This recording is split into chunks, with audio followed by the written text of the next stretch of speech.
Troy, if you only had 1 minute to give music artists the best advice you possibly could, what would you say? 1 minute on the clock. Okay, you putting me on the spot. I think removing anxiety from your creative process and not feeling the pressure of having to wear all of the multiple hats at one particular time. So if you can compartmentalize your processes, meaning find time to like record and make that time sacred, find time to sort of think through your visual assets and your vision there, and being able to take that time to do that and keep that compartmentalized, and then use marketing as a standalone activity. So that way you're not recording, having to come up with assets and doing marketing all at the same exact time, and sort of, bringing a lot of anxiety into the process. Nailed it. You passed. So you've had a pretty amazing career. I'm probably not even going to cover a fraction of it, but you've managed a bunch of artists that everyone that's watching this has heard. Lady Gaga, Don Legend. I saw Meghan Trainor, Charlie Puth, Eve, Lindsey Sterling, Nelly, I think came up. Yep. My search. Yeah. So most of you watching probably know almost all, if not all, of those artists, and I think there was even more that I didn't know that were also huge. You were also a music artist back in the day, and you were signed by a label that Will Smith had, which I didn't even know was a thing. Yeah, it was a grand opening, grand closing. Yeah. But recently, I think this is a couple years ago now, but you were Spotify's global head of creator services, and most recently, the thing you've just is what I imagine is your biggest baby right now is Venice. Yes. Which I was recently on your guys' community for a interview tutorial thing, and I've been in your community for a couple of years now, actually. And so we're going to go through all of that stuff. Amazing. But first rabbit hole I want to dive into is the whole manager thing, because that's kind of your bread and butter and how you grew. You managed all those artists, and I'm wondering if you could share some big moves that you took as a manager through whatever artist you want to talk about, and then kind of talk about a little bit about what it takes to be a manager in 2025. I don't know if I can narrow it down to one big move, as much as it was really understanding each artist at an individual level, and being able to have this partnership with these artists where you push each other. And so, Eve was my first client, and she and I both came up together in Philly. And she did an interview a couple of years ago, and she was saying how I pushed her into doing this television show and acting. And it was one of those things where it was outside of the zone of what a lot of artists and what her contemporaries were doing at that particular time.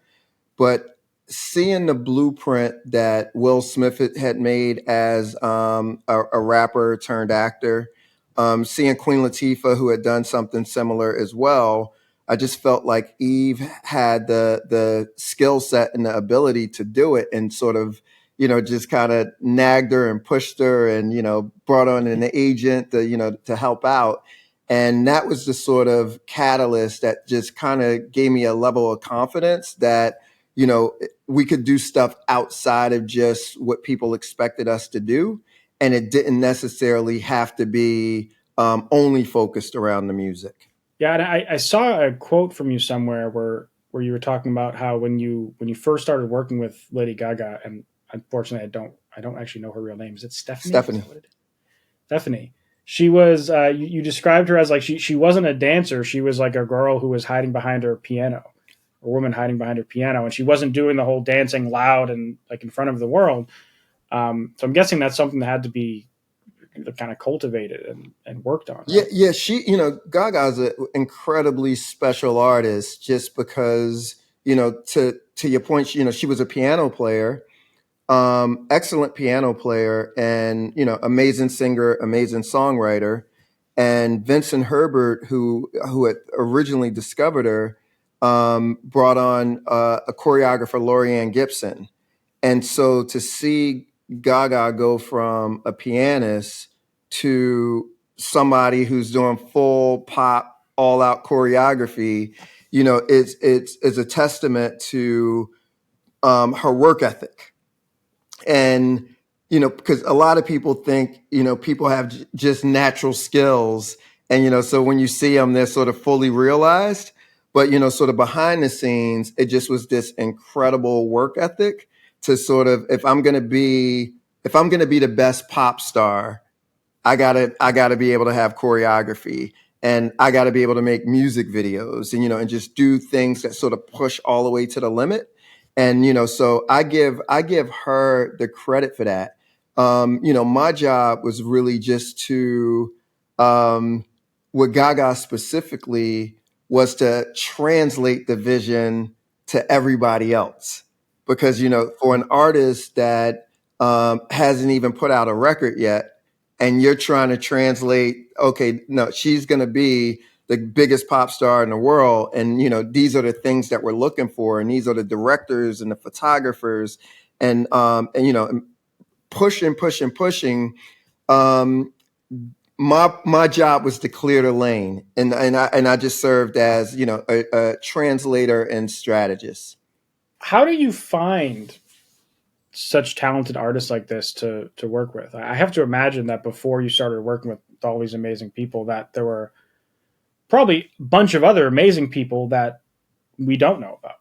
And I'm guessing you probably had some failures along the way, or acts that didn't work out, or artists that got burnt out. And I'm kind of wondering like what that journey was like. Like at some point you were a brand new manager. Like you didn't just start working with these artists out the rip. I'm guessing, right? Or did I, you? I, I actually did, so because I think I made a conscious decision of not having a huge client roster. And I think that's one of the mistakes a lot of young managers make. Where it's they sign a full roster and no one's really broken out yet, and it's very hard to do it that way. And so I made a very conscious decision of only working with um, originally one artist, and then that sort of turned into two or three more, but it was never anything that I looked at in terms of scale. And Yeah. so when you build a business that way, you have to be very intentional about who you sign, because chances are you're going to be working with this artist for a few years without making any money, whatsoever. And um, and it's not like you're hedging that bet against a full roster. So you got to learn how to pick. And a lot of that for me is, of course, talent. The artist has to be talented, but also work ethic. Is the person going to put in, the amount of work that it takes to get across the finish line and then to get to the promised land? And then also just personality. Like, is this somebody that you're going to want to spend, days and nights with, over a long period of time? So I got, if, my talent was learning how to pick. Yeah, it makes sense on the work ethic part because in my experience, it's you'd almost much rather pick someone who is less talented but has a hard work ethic than someone who is extremely talented that doesn't have a work ethic. Because the 100%. untalented, so to speak, person, they're going to get good eventually because they're going to work their ass off for it and earn it. And the talented person, sometimes they're also hard workers, but sometimes they're not because they just had a natural inclination for something, so they never had to figure it out and work hard for it. Yeah, because look, anybody can be an artist, um, but to be a superstar, it takes a maniacal work ethic. It The amount of resilience that it takes. the amount of thick skin that it takes as well, and the amount of personal sacrifice, and it's not a lot of people who are, sort of willing to dedicate their lives to that, and is a reason why there aren't a lot of superstars. There's a lot of, artists, there's a lot of great artists, but, when we look at superstars, it takes a lot to, especially for it to be sustainable. Now, pivoting to modern day, 2025, the landscape's probably changed a lot over time, even from when you started managing artists to when you Yeah. stopped managing artists. I don't. Do you still manage artists No, nowadays? not personally.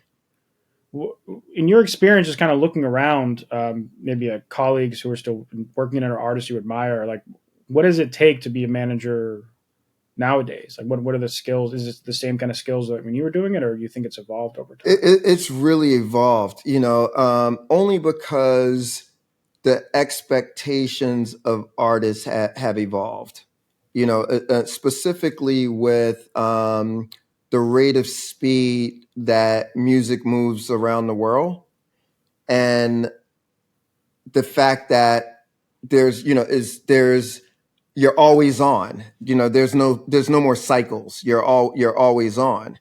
And so being able to manage the psyche and the mental health of the artist, that skill set is way more important than being great at strategy, because, and especially when you have an artist that's becoming successful or that is successful, because you got to learn how to say no to a lot of incredible opportunities. So it's not about saying, the bad opportunities are easy to say no to. The Yeah, incredible opportunities, and being able to pull your artist out of this ongoing cycle, that it takes a lot of discipline. It takes a lot of self-sacrifice, because, managers get paid on commission. So, it's self-sacrifice when you're looking out, specifically for the best interest of that artist. But I do think, in even a lot of the roles that you would partner, where your label was like felt like a real partner, that's totally gone now. Mhm. And a lot of that work is on the manager and on the artist team. So you got to have a lot of internal capabilities, and the artist just has to be pretty good at everything now.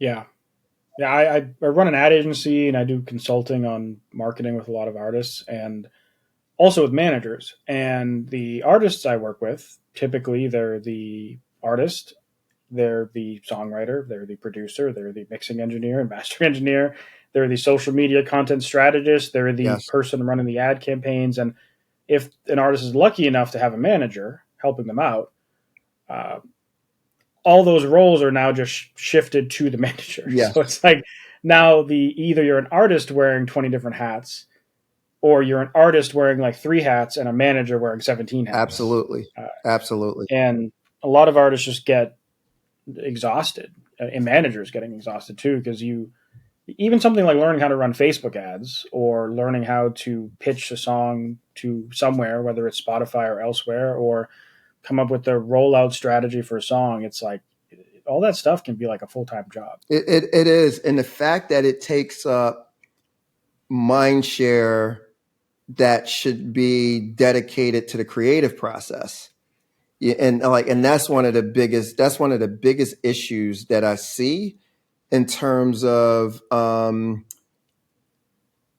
not dedicating that focus to the creative process. Because if an artist has to really think about how the record's going to be marketed, who's buying how the ad buy-in, the pitching, like all of those things or whatever, it's just really tough to stay creative at the same time. Yeah, It's next to impossible. yeah. A lot of artists tell me that they feel like they spend significantly more than half of their time working on non music related things. Yes, and that and that and That it might puts them be at a huge disadvantage for the artists who can actually focus on, the time it takes to record a great album project. Now you were Spotify's global head of creator services, Hmm. which sounds badass, but I actually have no idea what that actually even means. Right? So, what did you do while you were there? Because that sounds like quite the important role, and I'm guessing that it seems like around the time period where you stopped working there is when you started working on Venice. Yeah, it was I'm guessing a lot of what you learned there is also all the managing experience and everything. I'm guessing is what kind of spun off into to you making Venice. So, starting from the Spotify end, what was your actual role in like day to day doing that? Yeah, so originally, I was an early investor in Spotify, and Daniel and I have been friends, for a long time, and so I was always close to the company. And Mhm.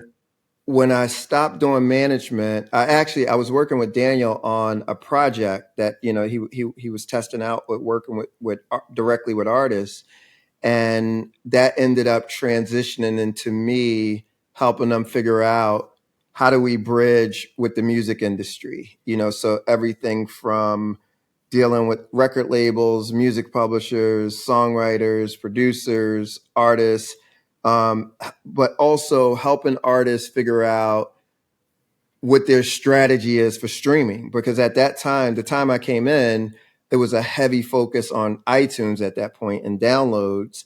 And that's where everybody's bread and butter was, in terms of being able to, sell songs for 99 cents or whatever they were at that particular time. And Yeah. so being able to convince people that the future was going to be streaming, and that, if your catalog was not on Spotify, it wasn't going to exist in certain places, because, we were seeing how fast, Spotify was growing in the Nordic territories, and how people, were switching to the streaming model. And so, we built a team of probably a few hundred people, throughout the world on our team that sort of work with artists and labels and publishers to bring them on to Spotify. I love the casual referring to Daniel Ek as Daniel. It just and in most circles on the internet and music artists, it's always Daniel Ek, right? Because none of us actually know him. And anytime like you would talk about like I guess any celebrity, it's always like that, right? It's like they're so and so, but it's just funny hearing you just like know him and describe him as he's just Daniel. Yeah, It's just funny. And Daniel, he it was a great it was a great experience, because Daniel is he's an introvert. He's an introvert, Mm, and being able to he basically gave me the keys in terms of, I trust you, go out and build what you think we should build here, in terms of that bridge. And look, I learned a ton from him, and we had a lot of success together at the company. And then from there, I I knew a lot about artists. I knew a lot about, the major label system, but part of my remit was the independent system. And yeah. so it was a lot of people. My first, 6 months, I spent time with a lot of independent label owners and distributors, and, self-released artists. And I saw this disparity in terms of what major labels were getting, and the sort of access that they had to Spotify, versus the independent artists and independent labels. And so, part of my role was being able to help grow that market share for independents, and, build tools for them, build programs for them. And, and to this day, we're seeing the tail end of that grow now, with independent artists getting a lot more exposure on Spotify. Yeah, I think last I checked, indie music as a whole is actually most of the revenue on Spotify, with the caveat being that includes some pretty massive like indie labels and indie artists who you would never realistically call indie. But but still, it's amazing to see that at least it's not the major three labels. And Spotify gets a lot of flack online. I'm sure Yeah. you hear about it, even in your own community in Venice. And some of it's deserved. I think some of it's not deserved. Um, but like uh, overall, even though Spotify gets probably the most heat of the streamers, they are the ones that provide the most tools for indie artists. Without a question. And it's if Spotify never existed, there would be hundreds of thousands of artists, if not more, that we never heard of. Because when you think about the amount of global distribution in terms of being able to get music out there, they've done the best job by far. From any of the companies.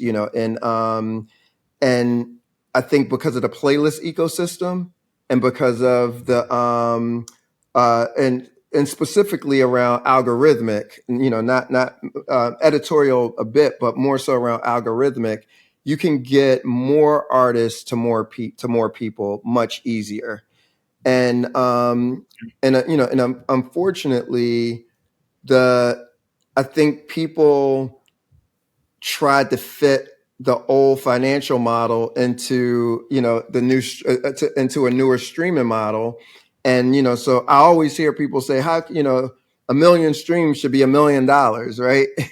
And for some really smart managers and artists, when I first went into Spotify, I was explaining to them, if somebody purchased your song, you get paid that one time. But if somebody listens to that song over a period of X amount of years, you get paid, every single time, essentially, right? That's Yeah. the simple version of sort of explaining it. But there's a few managers who I explained that to, who were getting ready to do exclusive deals with Apple, and then they decided, to give Spotify the music, and those projects that they put on the Spotify are probably, they're still the gift that keeps on giving. Like huge revenue, from that or whatever. So if you're doing 100,000 streams, on Spotify, if you're doing 1 million streams, it's not a business, right? It's like, so it's not going to be for everybody, but you got to learn what system works for you. Like for me personally, I encourage a lot of artists, if you're building an audience, make sure that you have some sort of direct to consumer mechanism. Even if you only have, 100 fans, 150 fans, what you can make from a few of those fans will be more than you would be able to make off of streaming. And if it was me personally, I wouldn't give all my music to streaming. I would make, certain music for streaming. I would make certain music specifically for my fans, and have these two kind of coexist together. So there's models that I think could be put in place where it doesn't directly rely on streaming. I've seen a few artists have a lot of success with what you exactly described, where they put maybe most of their music on streaming, or it could be less, Mhm. but they keep a certain chunk back for either their Patreon community, Yes. or it's only available on physical, the digital download, or it's only seen live. And the people that do that, I think they kind of get the best of both worlds, because the benefit of streaming is like it's the reach, right? It's like social media. You still get paid, Yep. and you can. I know artists who make tens of thousands of dollars per month in Yep. streaming who crush it. And but most artists that I know that are making a living with their music, the streaming is usually like a third Yep. of their income. Yep. And then they have the touring, or they have the merch, or they have the Patreon, or whatever. And the ones that do the best are the ones who, like, maybe they're releasing singles every month or something, but you can buy the whole year of music on their website from day one. Hmm. So it's like January comes, new song on Spotify. Hey, all this music's gonna come out, but you can buy it right now from my website directly from me. Yep. And then the super fans will grab it because it's early access. And then eventually it's all on Spotify, and that way the artist gets to kind of tap into both Yep. ecosystems. Yeah. I look. I look at streaming the way. I used to look at radio, where at the end of the day is a means to an end for me. So it's like, is that, is it going to help me sell tickets? Is it going to help me sell merch? Is it going to help me, sell experiences? But is a means to an end. So if you get a hit, it becomes the gift that keeps on giving. But it's not for everybody. It's not for everybody. So pivoting to Venice, which we've conveniently kind of alluded to a lot through all of this, Venice is a very unique service that I don't know if you guys actually really have any actual competitors the way that you guys have kind of set up the company. On one hand, you're a music distributor, but you have all these other like pieces that make it unique. And so I'll just let you speak to like what is Venice and who's it for and why'd you make it? Yeah, you know what? It was like I said earlier, it was, and I'll just give you the frank answer. Kind of seeing after like working with really big artists and big labels, you see the level on where on how things really happen and how the system really moves, and access and prioritization is hugely important. And what I saw working at Spotify was a lot of the independent distributors would come in with 100 different songs a week. Nothing was a priority. And even some of the top distributors didn't get access to the people that the major labels had access to. So it felt like, and it felt like you had to be on a major in order to be successful. Like there weren't any stars breaking independently. And a lot of it had to do with the field being pretty weak and expectations being pretty low. And so, when there were some things that I worked on internally at Spotify on the independent side that the major labels kind of freaked out when they got wind of, some of the things that we were working on because they thought it would be competitive. And I was able to take some of that thinking and some of those ideas and start Venice. And the idea was, can we offer independent artists a better service? Can we give them education? Because that's one of the biggest pieces is like understanding what to do because distribution had been like a black hole. You put your record out and nobody knows what to do next. There's nobody on the other side to receive that song, or you don't even have a strategy in place to know anything to do after that record. To your point about buying ads, pitching for playlists, how content marketing works, all of these different things. And so, Venice was about how can we take a select group of artists who are taking their careers seriously and help them succeed. So there's, distribution in there, there's services in there, but more so, it's strategy. Like that's the part, for me Yeah. is mission based. Is like how can we educate artists and at least give them the game to succeed.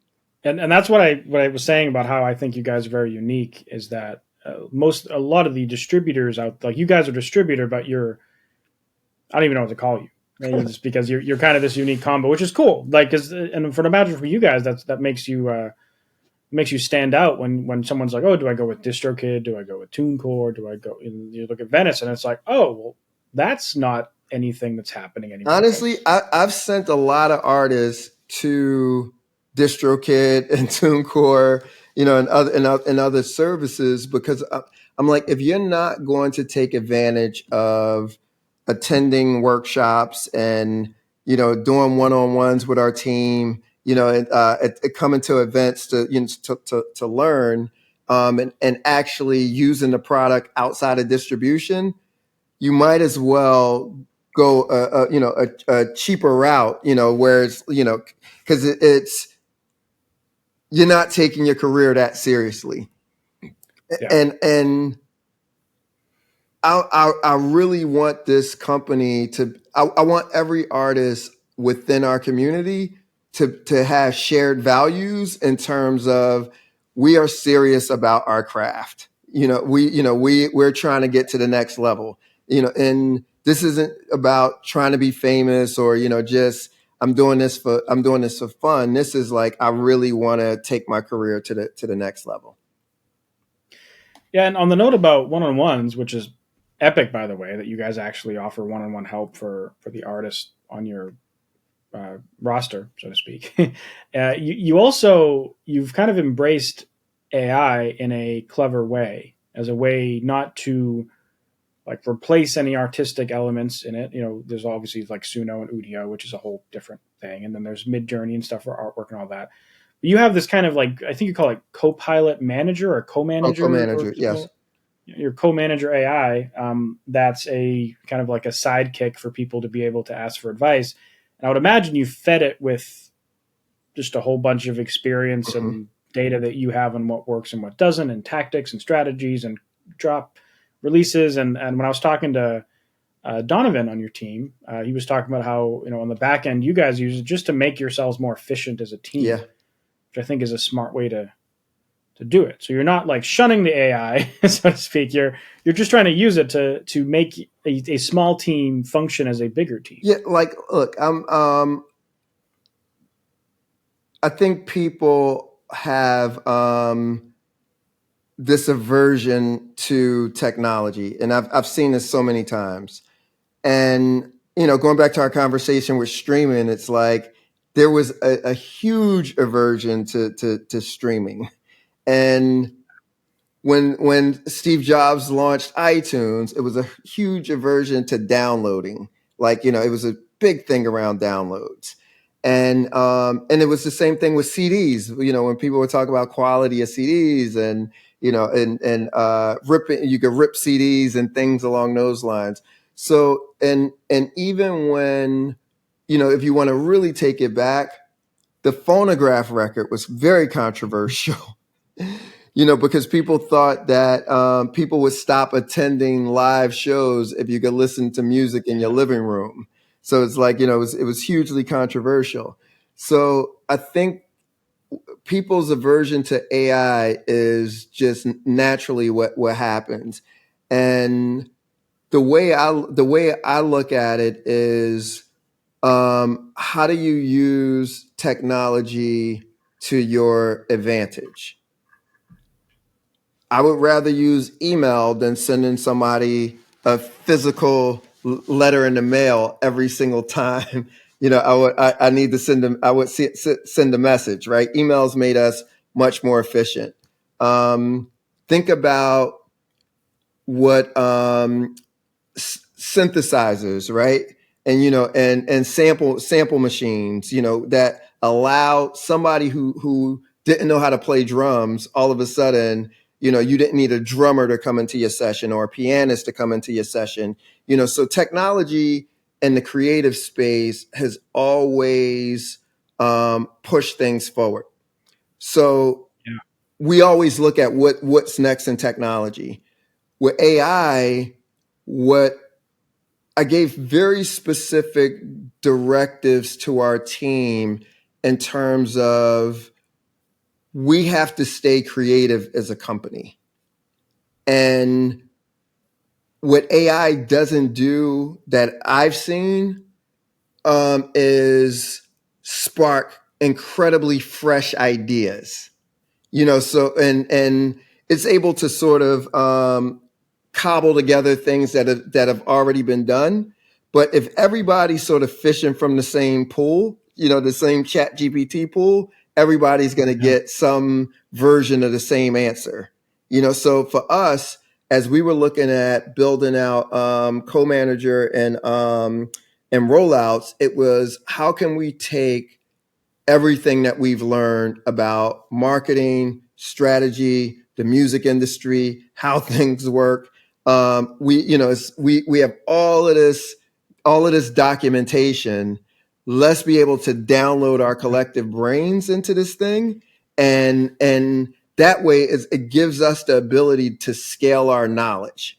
So it's more about the personalization of it than it is us kind of just using off the shelf derivative AI tools. It makes sense because let's say someone says, I have a song called Heartbreak and it's coming out on this day, and I'm trying to plan a social media strategy, and I make this genre of music, and I like to talk about this in my lyrics. Here's the lyrics, in fact, into the AI. That's a perfect kind of scenario where an AI can look at like how, if someone was asking you those questions of how do I plan out my social media rollout and song launch and what marketing tactics should I use, you're pulling from your experience and kind of like you think of it as like a template, and then you're adapting that artist's experiences and branding and putting it onto this template of rollout. And if you had a human have to do that every time, it requires a lot of man hours. Yeah, yeah, Right? and what uh, my head of marketing, Aaron, and this designer Gabe, we work together on like thinking through rollout strategy, because like that is because I think about like the number one thing people ask us about, right?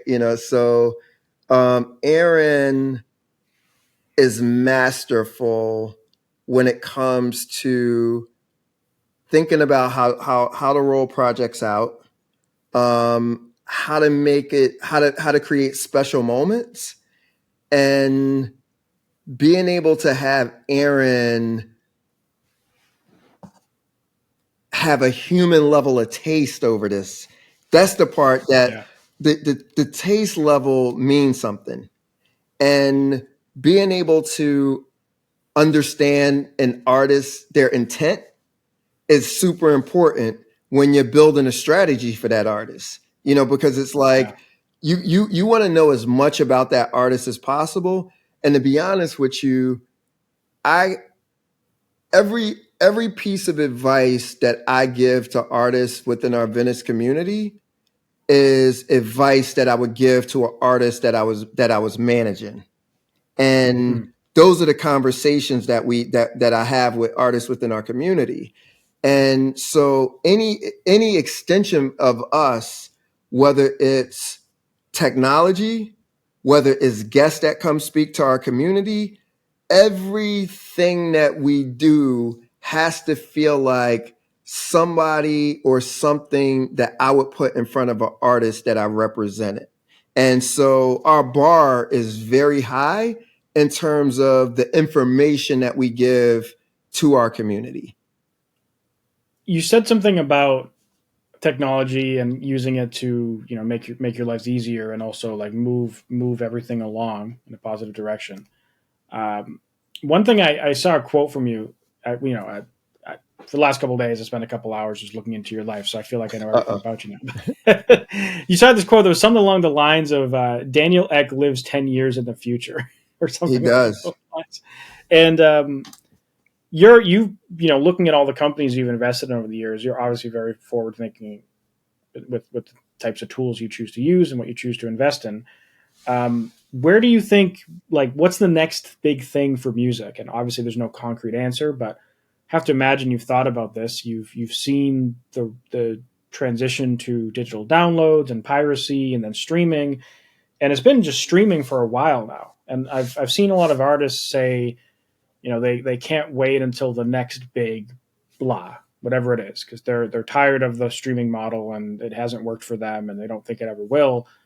Um, a lot of people said it was Web3, a couple of years ago, the whole crypto blockchain technology. And there's a lot of cool stuff that came and then died when that was happening. But has anything caught your eye into what might be like the future of music? Like what's after Spotify? I don't think what's after actually exists yet from a distribution standpoint. How music is going to be distributed doesn't exist at this current moment. What I can say is AI is going to have an incredible impact on the music industry, both in a positive and a negative sense. And I think for on a positive side, the artists that are complaining about the use of AI, in my opinion, they're crazy. Because if you have the ability, I'll put it this way: most independent artists that I speak with, they don't have big budgets, they don't have big networks. A lot of them don't produce their own music, and if you have the ability to all of a sudden you're able to create your own music and not sit around and wait on a producer because you have the tools to make high quality production now. And I'm not saying today, like, because but by the way, next year it'll be exponentially better than what it is today. That's how fast it's moving. But all of a sudden, now you have that in your hands. You couldn't, you didn't have any money to shoot videos or content. Now all of a sudden, you can make better videos than any superstar now because and this is all if you look at sort of where the latest version of Gemini, sort of the quality of video. VO3. Yeah, it's like That's amazing. what you're seeing is um, how fast the technology is moving. So artists are going to be able to create way better content, sort of higher quality. And so what I connect this with, if I'm an artist, the way I'm looking at these tools, it's like, think of like Pixar. It's all of a sudden you had, it's this new technology to create this new type of animation. The stories mattered. Pixar's Right. success rate, it was so big because it was it was the stories. The technology, great. Now everybody had started getting access to the same technology that Pixar had, but they focused on the quality of the storytelling. And that's why we remember, the Buzz Lightyears and Woodies and the Moanas and that was their focus. So if artists Yeah. can focus on making great music and then layer using the technology just as technology and not think about it don't think about it as this sort of taboo thing, I think it's going to work to an artist's advantage. The problem is when a lot of artists a lot of huge artists got left behind when streaming hit because they never made the adjustment. So they were huge in the Yeah. CD era or download area. And then all of a sudden, when you had to start releasing music more frequently, it's like, all of a sudden social hits and, you're working social. A lot of artists didn't make that adjustment and their careers were never the same. And Mhm. and so a new flock of artists of that generation became superstars and they were native to those tools and the audience was native and used to those tools. Yeah. Same exact thing's going to happen with AI. There's going to be some kids in their living room who all of a sudden they're like, okay, I can make songs with this and I can make music videos with this. And they'll become sort of the next generation of stars. But the people who are sort of stuck on Yeah. this anti-technology thing, they should look at the opportunities. Yeah, and I think there's a lot of people are looking at Suno and Udio, and they're thinking like that's what it's just going to stick to. A bunch of people just typing in a text prompt, generating a song, and throwing it in streaming services, and taking all the money from artists who make from scratch. But I think the novelty of that is going to wear off from people, Yeah. and the people who do that, who start with that, are going to get bored because it's like how fun is it to like I don't know, press a button and watch something fun happen. Eventually, you get bored and you're like, you want a challenge, you want to like learn a skill, and then these AI tools are going to turn like what you said. Imagine if you can record something with crappy hardware, without skill for mixing mastering, but you can write a really great song and you have the skill in your instrument. Now you can turn that into a produced product without having to spend several $1,000s on a producer or a fancy recording studio. And I guess the downside of that is that producer and that studio is no longer getting paid. So there's a flip side, but it also enables all these artists in different types of industries to kind of So what merge. happened to songwriters with streaming is getting ready to happen with producers with AI. And Mm, so, and even with some of, popular artists, they're going to, people, things are going to shift. Things are going to yeah. shift drastically. So if I'm a producer, I'm paying super close attention to what's happening right now. But that to me, I think producers are going to have a pretty tough time. Yeah. With what's happening with AI. And that's technology, right? Yep. When every time there's always a winner and there's always a loser. And it's the people that we choose as an industry. We choose to give the keys to, because I came up in an industry where you had people who really cared about artists and cared about music and cared about just the whole craft of it and the whole business of it. And you know we've we've given the keys to technology companies, and the executives at these large labels and publishers that are making decisions on behalf of you know tens of thousands and hundreds of thousands and millions of artists, and whether they're setting precedent or deals or most favored nations and deals. They're cutting deals that's going to help with their own personal bonuses and not thinking about the future of the people in the industry who we care about. So honestly, it doesn't need to be that way. It didn't need to be that way where songwriters lost the revenue that they lost, and it doesn't Mhm. need that to be that way with producers. But when I hear Universal or the record labels are now sort of negotiating with AI music makers. It seems like it's a way for them to try to keep control over the system. Yeah, and they'll, it's the opposite effect. They're going to lose all control. They're going to lose all control because if you look at the business right now, right, and technology companies pretty much control the entire music business, and from a distribution standpoint, how Yep. music is heard. That it's through technology companies. And technology companies, their biggest expense is music itself.